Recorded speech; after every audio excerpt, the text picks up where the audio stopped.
السلام عليكم، مرحبا بكم مع وصفات مريومة. اليوم راح نمد لكم وصفة جد فعالة سهلة جدا غير مكلفة، بسبع حبيبات فقط تاع قرنفل راح تخلصوا إن شاء الله من الحساسية بكل أنواعها.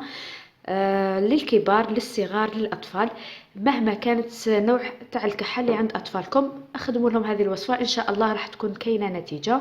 أنا ذكرتني بها واحد الأخت في اليوتيوب وقالت لكم جربوها وادعوا لي إن شاء الله كامل جربوها وتريحوا من هذا السعال. الوصفة وش فيها القرنفل. ها هو القرنفل، تروحي عند العشاب تقولي له اعطيني قرنفل، هو يعرف يمدولك. ها هو يجي كيما هكذايا. راح نحتاجو 7 حبيبات في كأس تاع ماء، يعني تحكمي القرنفل تلقاي فيه هذه الحبيبة في الرأس، هذه نحوها ما نحتاجوهاش، هذه تجي مثل الحبة تاع الفلفل الأسود نحوها. نحتاجو 7 حبات من القرنفل من هذا النوع بدون حبيبات.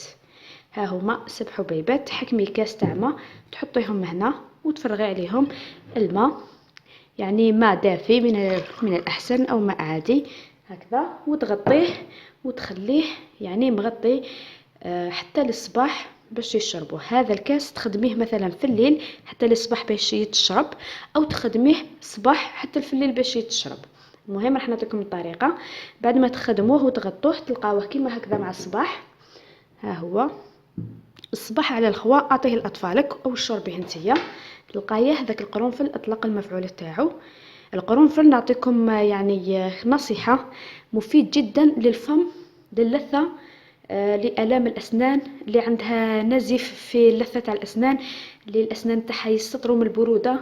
القرنفل دواء جد رائع للفم بصفة عامة، يعني ما تخدميه كيما هكذا وتمضمضي به فمك يوميا يعطيكم نتائج هايلة وينحي لكم رائحة الفم الكريهة. يعني خدمت لكم فيديو عليه سابقا، اليوم درناه على جل السعلة.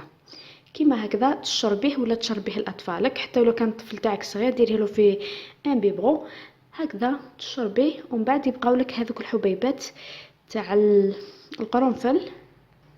ها هما بعد ما تشربيه هذوك الحبيبات عاودي عمري عليهم الماء وغطيهم وخليهم في الليل اشربوهم.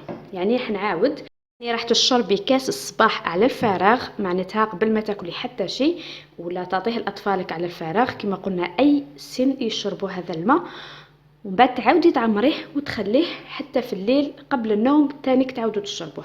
يعني يشرب مرتين في اليوم لمدة 3 أيام حتى 5 أيام.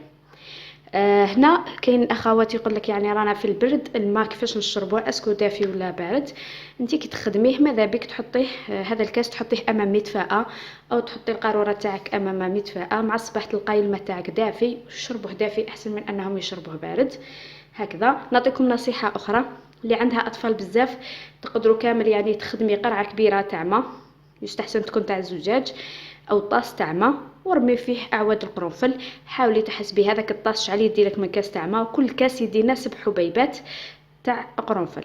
عمري ذاك الطاس وخليه في مكان دافئ امام مدفأة، مع الصباح عمري كامل كاس لاولادك واعطيهم يشربوا.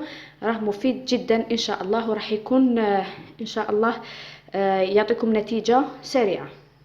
انا نزيد نكتب لكم الوصفه في التعليقات في تحت الفيديو، واي تساؤلات استفسارات اكتبوا لنا ان شاء الله راح نجاوبكم. والى اللقاء في فيديو جديد باذن الله.